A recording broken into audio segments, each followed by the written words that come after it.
like a million Powers game corner. There, YouTube, I'm back here today for another How to Play video, and today I'm going to teach you how to play the Monopoly Go to Jail expansion. This is for 2 to 6 players, take about 40 minutes to play, and it's for ages 8+. First thing you're going to want to do is take the community chest cards, take the chance cards, get rid of them. You will not need them in this version of the game. You're going to deal out the normal amount of money to all the different players. People will get their pieces and whatnot, and then you are going to slide this super jail slot right onto the board like so. You'll take all these super corruption cards, you'll shuffle them up, and you'll place them right there. Then you're going to go up here to the top left-hand corner, and you're going to slide the corruption slot onto the previously in jail slot. You will shuffle up your orange corruption cards, place them right here, and then deal out 2 cards to each player in the game. Next, you're going to get these go to jail tiles. You're going to slide them onto the luxury tax and community chest slots like so. Last, each player is going to take a handy-dandy player reference card, and then you're going to set out the 2 new dice. First, on the chance spot, you're going to put the escape die, which will have some red spots on it. And then on the community chest spot, you're going to have the heist die, which will have some blue spots, which will have money on them. All right, now that we have the board set up, let's talk about corruption cards. These are one-time use special ability cards. Likewise, the super corruption cards are the same, but they're more powerful.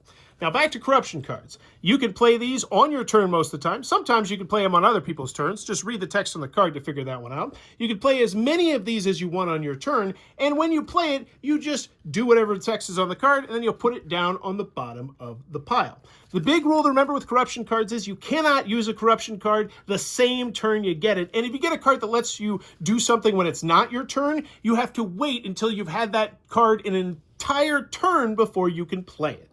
And how you get more corruption cards is really quite simple.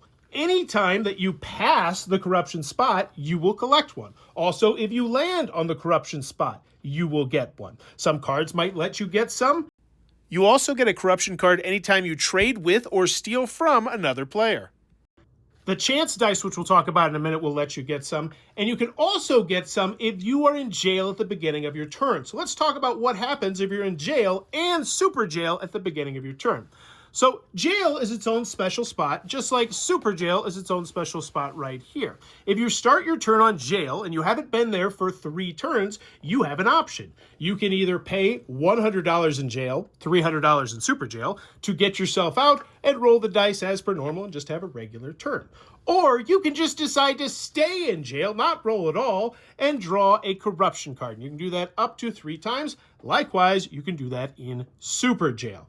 Now, the other big thing to note about super jail is you cannot go to super jail unless someone specifically sends you to super jail. However, once you've been in super jail at least 3 turns, you have to either pay the $300 to take a normal turn and get out, or you have to give all the super corruption cards that you haven't played and that you drew to the player that sent you to super jail. No longer does doubles get you out of jail. And if you get out of super jail earlier than 3 turns and you don't want to pay the $300, you still have to give the other player your super corruption cards that you've been drawing. The last ways to get in jail are, of course, if you roll doubles 3 times in a row, but the chance and community chest slots. We got rid of those cards, so if you land on chance, you have to roll this die right here, and you're either going to go to jail or you're going to collect the same number of corruption cards as you rolled on the die. So right now, if I rolled this, I'd be getting 8 corruption cards, in addition to taking another turn. Now, when it comes to community chest, once again, you can go to jail or you can get some money. And you steal whatever amount you see on the die from the bank. Now, the game is going to end immediately when all spaces are owned or when one player goes bankrupt. At that point, you will stop everything, and if you are in jail or super jail, you immediately lose the game. You don't win.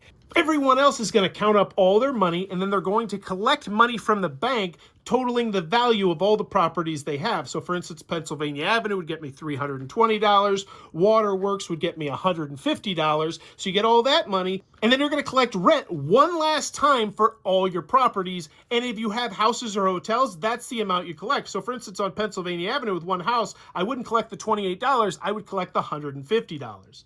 The player with the most money is going to be the winner of Monopoly Go to Jail. If this helped you out, consider giving it a thumbs up, but go have some fun, and thanks for your time, YouTube. This video is brought to you by all of my amazing Patreon supporters, and I would love it if you would join their ranks and have your name immortalized in the end of many of my videos for the end of time. But consider for only $1 a month, and as always, thanks for stopping by.